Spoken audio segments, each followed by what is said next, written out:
Are you thinking about taking Social Security at 62? I just ran the numbers through AI and the results shocked me. Hey, I'm Zach Londak. I'm an hourly financial planner. I'm going to show you what I saw on the different AI platforms for this question of filing at 62, breaking down total lifetime benefits, the hidden cost of claiming early, and the one scenario where claiming at 62 probably makes sense. And stick around to the end. I'll talk about the number that no calculator figures when trying to answer this question of when should I take Social Security. Okay, let's see what the AI said. All right, we're going to ask ChatGPT 5, Claude, and Grok the same question. When should I take Social Security? Go, and go. Okay, looks like Claude is the fastest. Grok is taking the longest by far. Okay, let's review ChatGPT's answer first. It says your decision in 7 bullet points.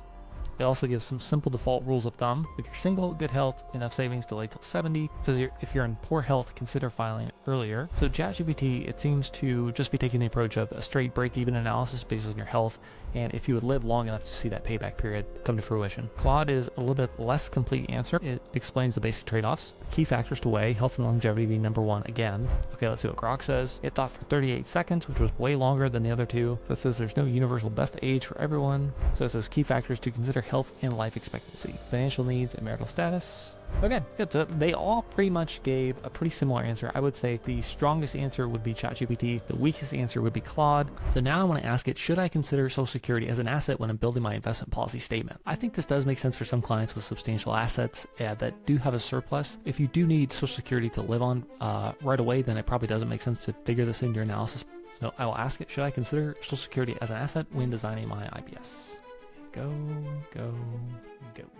So ChatGPT says, yes, you should consider it, but with careful framing. So in summary, it says, yes, include it, treat it like a bond-like asset, reference its role explicitly in your IPS to justify the allocation of withdrawal decisions, but don't treat it as part of your investable portfolio. It's true, it's not liquid, so that's great. That's a great answer. Claude says you could take a human capital or balance sheet approach, bond-like asset again. If you calculate the present value of your expected Social Security benefit, you might conclude you could afford to have a more aggressive investable portfolio. For example, if Social Security represents 30% of your total retirement wealth as a bond equivalent, you might hold less bonds in your actual portfolio to achieve your overall desired risk level. I like that answer. So ultimately, it recommends to not include it in your IPS, but do add a footnote saying, hey, due to my Social Security benefits, you could sustain a higher equity allocation, higher risk allocation in your IPS. So Grok thought for 21 seconds, yes, you should consider Social Security as an asset when designing. Oh wow, so this is a totally different answer than the other two. It says you should include it as an asset when designing your IPS, but with some important nuances. It does note the potential drawbacks of doing so. It's not on your balance sheet, of course, and there's some uncertainty factors with Social Security being impacted by potential legislation.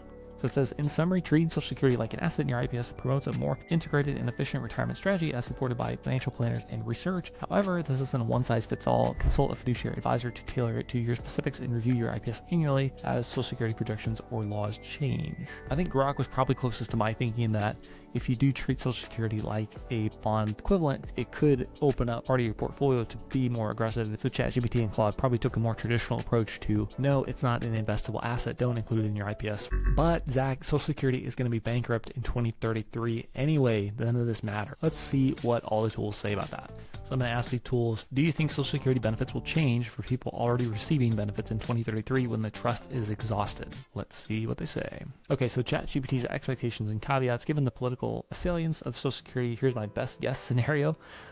Some adjustments or reform will occur before 2033. That said, partial cuts or benefit formula changes are quite possible. If Congress fails to act, reductions across the board of 20-25% are well within the realm of possibility per current projections.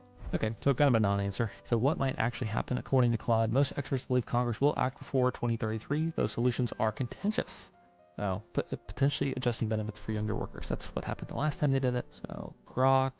Bottom line for Grok, it says this is a solvable issue, but delaying action makes solutions more painful. For the latest details, check annual trustees report on SSA.gov. So it took a much more conservative approach than offering its opinion. Oh, but it did give him some historical context. Had similar shortfalls in the past. 1983 resulted in rising payroll taxes, adjusting benefits. So okay, that's kind of nice historical context there. It gives you about like what has happened in the past that you can infer will happen in the future. Okay, so what's the number that no one takes into consideration? It is the utility of money. When people retire, in their early 60s, they tend to have a lot more use for the money than when they're in their 80s and 90s. And economists use the utility of money to do all sorts of fancy equations all the time, but we haven't really translated this into personal wealth planning as of yet. So I think there is a strong argument to be made that dollars earlier in retirement, in addition to a time value of money, also have a utility factor associated with them, because people tend to be a lot healthier in the early years of retirement than they are towards the end of their retirement. So I have yet to come across a calculator that effectively can equate utility with your health in early retirement versus late retirement. But I think if you think about this in the context of your life and your assets, you can probably have some sort of idea of,